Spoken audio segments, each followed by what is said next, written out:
Hi there and welcome to In Focus North Carolina. I'm Sarah Redlang, joining you from the State Fairgrounds, which are about to come to life. And as they do, we're going in focus on the North Carolina State Fair.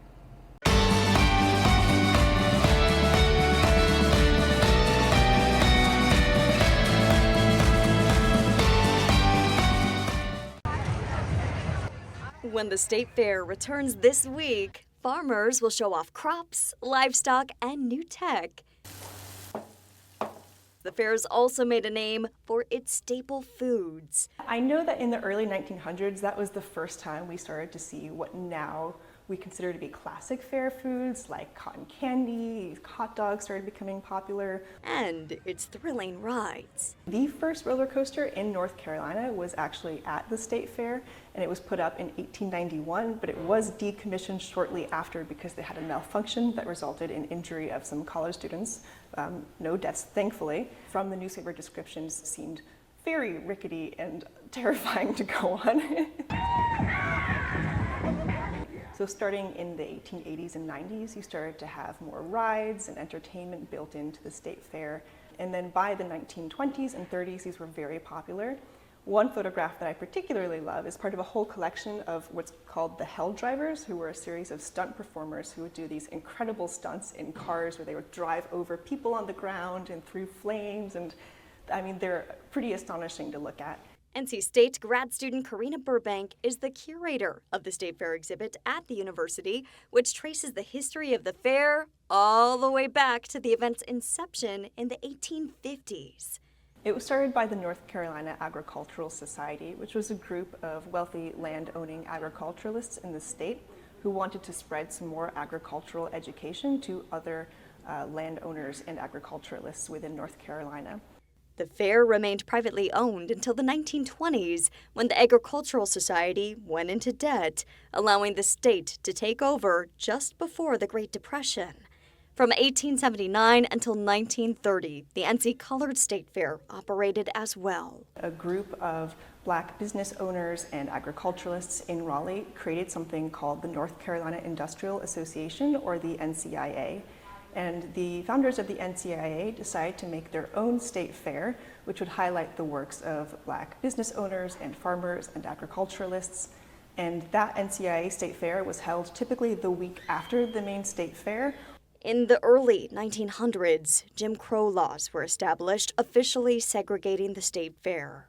Starting in 1948, Black exhibitors could participate in the main fair, but in separate categories. The NC State Fair remained segregated until 1965, the same year as the landmark Voting Rights Act. But during its more than 50-year history, the Colored Fair welcomed notable guest speakers, including the influential abolitionist Frederick Douglass. We have this copy of a draft of a speech that Frederick Douglass wrote, and he was one of the opening speakers at the 1880 NCIA Fair. And according to newspaper accounts, the speech he gave was no fewer than 2 hours long. He talked a lot about race in North Carolina and how that was reflected in farmers, agriculturalists at the time, and different priorities for people in the state. Throughout the years, other political leaders have visited and spoken at the fair, including President Harry Truman in 1948. As we know, the fair brings people in from all over the state. All different North Carolinians are coming in the same place, so that's a great way for politicians to get to meet and speak to a very broad portion of their audience and of the state overall. Still to come. It's a huge tradition in North Carolina. Just make sure you come out, enjoy yourself. Current state leaders are joining our conversation on the State Fair. Plus, so the community, without their support and coming to us at the fair, we're nothing. The food you can expect from a popular Jamaican food vendor at the fair. That's next on In Focus.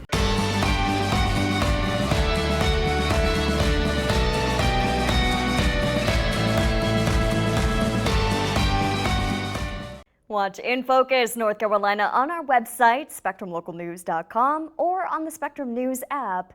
In Focus also airs every Sunday morning at 11:30 and every Sunday night at 8:30, with re-airs Monday and Tuesday night at 11. Watch In Focus North Carolina on our website, SpectrumLocalNews.com, or on the Spectrum News app.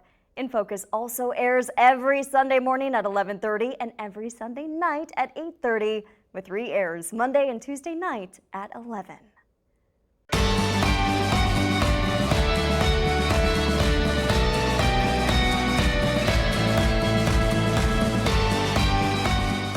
Welcome back to In Focus. This week, we're doing a preview on the North Carolina State Fair. And to do it, I spoke with one of the people in charge of overseeing the fair. That's Agriculture Commissioner Steve Troxler. So here's some of our conversation on what we can expect with this year's fair. This is, kind of like they said about the circus. This has got to be the greatest show on earth, and we try to approach it that way.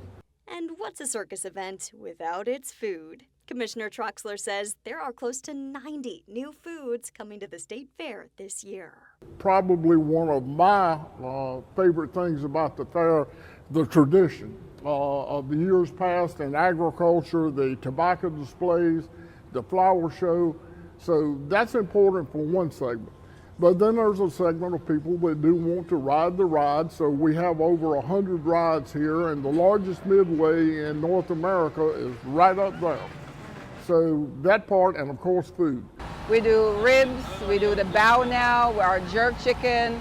Andrea Millington is the owner of Cool Runnings, a Jamaican food vendor at the State Fair since 2000.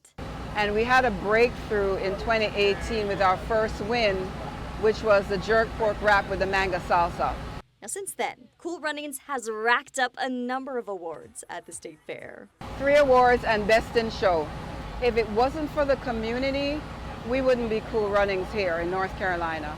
So we love the people. It's not we bring the food to them, but the people are really special, very, very special. So the community, without their support and coming to us at the fair, we're nothing. And of course, God's grace is always with us. So, but the people, it's the community. In total, more than $700,000 in prize money is awarded each year at the fair for various competitions, including cooking challenges and livestock shows. During my conversation with Commissioner Troxler, he provided an update on the biggest issue facing farmers across our state, many of whom will be in attendance at the state fair this year. Well, there are several issues. Of course, number one is weather.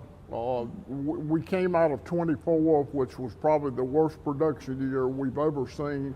And we're involved in a program right now that is helping farmers with grants for the damages that they had during 24. But then we got into 25, and a farmer always thinks this is going to be the best year ever. And unfortunately, with the weather this year, it didn't turn out that way. So now we've had 2 back-to-back not good production years with high production costs and low prices. So cash flow is a problem. Maintaining a labor force to be able to keep the farms going is a major problem. And right now, just the mental health of people that are in ag that have suffered through the Helene's, the other hurricanes, and bad crops. And right now, the most important thing we're doing is this agriculture relief program for every farm and every farmer in North Carolina. The commissioner says the needs of the agriculture industry in our state are being addressed on both the state and federal levels. We suffered over $5 billion in agricultural losses in 2024 because of Helene.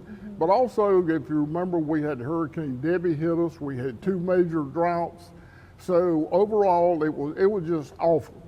Our legislature has been good enough to come forth, and I believe we've got $453 million that we are distributing to farmers across the state. And then we have secured a block grant with USDA for $221 million for the Helene counties for infrastructure loss, loss of income on for future years, because when you lose the Christmas tree that it takes 8 years to grow, you've got a loss into the future. So we're going to try to help them through that too. And we are just about to the point of getting all the checks out for the first part of the program, and this will go on probably until March or April of next year with the federal program. So we've got a lot of work to do. Can we talk a little bit about the economy and what the state fair means to North Carolina in that way? Well, just showcasing agriculture is very, very important. We are trying our best to maintain that $111 billion figure. So people have got to understand what that means. If you live in the country, sometimes you're going to see tractors and equipment on the road. It may slow you down a little bit. There may be some dust in the air if it's dry. You may hear sounds or you may have smells, but all of it in the end is the food supply for the people. So having the people understand that is the beginning of success. And so the State Fair does a lot of that. And as far as the economy, this is the largest event in the state of North Carolina, and there are a lot of people here that are vendors at the State Fair that make their living for the year during the 11 days that we're open. And if you can imagine all the food that has to be brought in here, you know, that's really a big business for vendors that are bringing food in. So it becomes an economic engine for the, you know, basically 2 weeks during the fair, and a big boost to the economy. Motel rooms, hotel rooms, you know, everything you can imagine goes into the State Fair. The State Fairgrounds are currently undergoing a $60 million remodeling, setting the location up for many more years of State Fair activities. We've got plenty of rides, plenty of food, and more importantly, plenty of fun. So come out. Coming up next. By 2040, we're going to lose another, 1.2 million acres of farmland, and that's just 15 years from now. A state lawmaker pulling double duty as a farmer shares his special connection to the State Fair and his perspective on the state of agriculture in North Carolina. That's next on In Focus.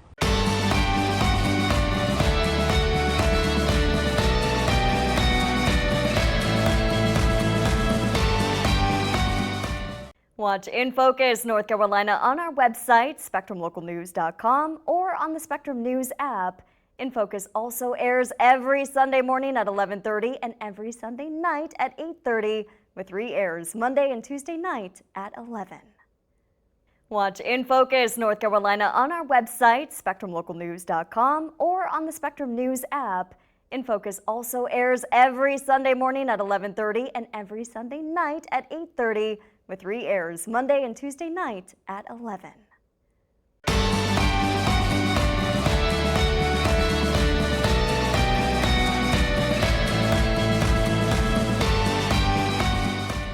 Welcome back. This week we're going in focus on what you can expect from the State Fair this year. Of course, agriculture takes center stage for the big event. I just spoke with State Representative Ray Jeffers, a farmer and a lawmaker, to talk about what the State Fair means for agriculture in our state. This is the #1 place to showcase what you've done for the year, and so to bring your commodities here, your vegetables, or your prized livestock, your cow, I raise pigs, that sort of thing, it's just the highlight of the year and what you look forward to.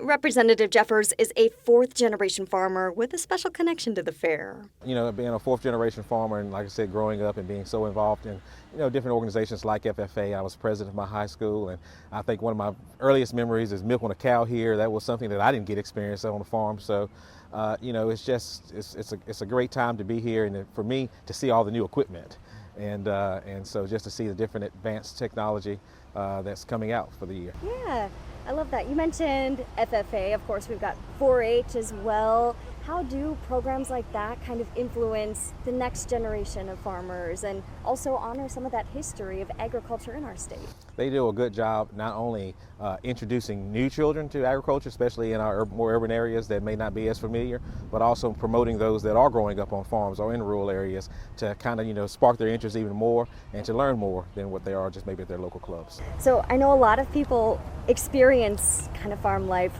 for the very first time here at the State Fair. What do you hope that they take away from it? The importance of agriculture and what it means to just us, not only our food and our clothes, but just what it means to our state and our economic status for the state being #1 in several commodities here. I hope that just highlights and people can learn more and more. I have kids and even adults that come out to my farm and visit, and they always learn something, either how they grow something or how something is grown or something they didn't even know maybe came from a farm. Yeah, absolutely. So when you talk with farmers in your district, what do you think the biggest challenge is facing them? Right now is, are they going to be profitable or not? Economic concerns are real right now. Input costs are high, and the farming industry is one of those industries that you know, the farmer has very little control over input costs, very little control over the market. And so that's what I'm hearing back home. Speaking of that, how do you kind of navigate the development? And because North Carolina is growing so rapidly too. Yeah, it's estimated by 2040 we're going to lose another, 1.2 million acres of farmland, and that's just 15 years from now. So I think just, making sure that people are aware of that and understand the importance of agriculture, again, not just economic to our state, but it's how we eat, it's how we, get our clothes and so forth. And so we just need to, I think, work with all our local officials, state officials, and our federal officials to understand that, growth is important. Our population here in North Carolina is really booming, but we need to make sure that we're doing smart growth, I think, and understanding and what it means 10 years from now. What role do you think the state fair plays in at least still encouraging the youth and also navigating those challenges and explaining how to overcome them? Yeah, so, for many of our youth, half our population in urban areas, and they may not have experience with agriculture. And so, but the entertainment, I think, helps bring them here to the state fair, and then maybe they'll walk in one of these buildings and learn a little bit about agriculture and the importance of it, or kind of strike their interest. Maybe they already had interest, but they didn't come from a family of farming and don't have the land and that sort of thing, and they just kind of, sparks that interest for them to go back and possibly look at, not just farming, but agribusiness, period, is a huge industry here in the state.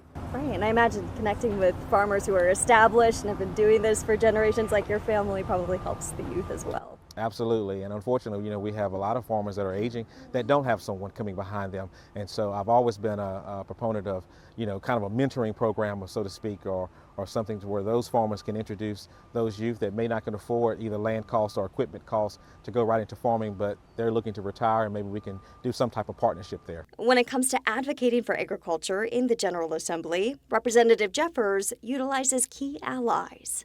The farmers that are there in the legislature, it's a few of us, not many, but we got to continue, making sure our colleagues understand the importance of it means, what it means to our economic status here in the state. We pride ourselves on being number one in business, but agribusiness is obviously a big part of that. I think I saw the stats of 1 out of every 6 employees in North Carolina has some type of connection to either agriculture or agribusiness. And so we want to make sure that our colleagues that maybe represent more urban areas understand that and the importance of that, and make sure that we are creating policies to promote that. And I know you serve on committees that deal with agriculture and local government. How does that connect with what we see here at the fair? Yeah, so I'm a former local government, official. I served as a county commissioner for 12 years, so I try to bring that commissioner mindset to Raleigh as a legislator to understand, what they go back home, that we're not doing things here in Raleigh that's going to negatively impact those counties. And so I think just promoting the fair here and some of the programs and things that are back home in those counties and making sure that we understand the importance of those is a great thing to do. Representative Jeffers shared a special message to those coming out to this year's state fair. Just make sure you come out, enjoy yourself, but remember why the state fair was started, and that's so those farmers can really showcase what they do and what they do for you all every day, and just show your support. A special thanks to Representative Jeffers, and thank you for joining us right here on In Focus. We'll be back, same time, same place next week with another deep dive on a topic impacting North Carolinians. But until then, I'm Sarah Redlang. Take care and enjoy the North Carolina State Fair.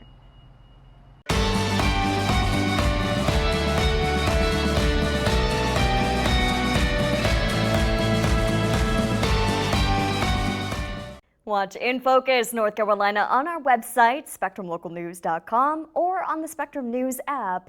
In Focus also airs every Sunday morning at 11:30 and every Sunday night at 8:30, with re-airs Monday and Tuesday night at 11.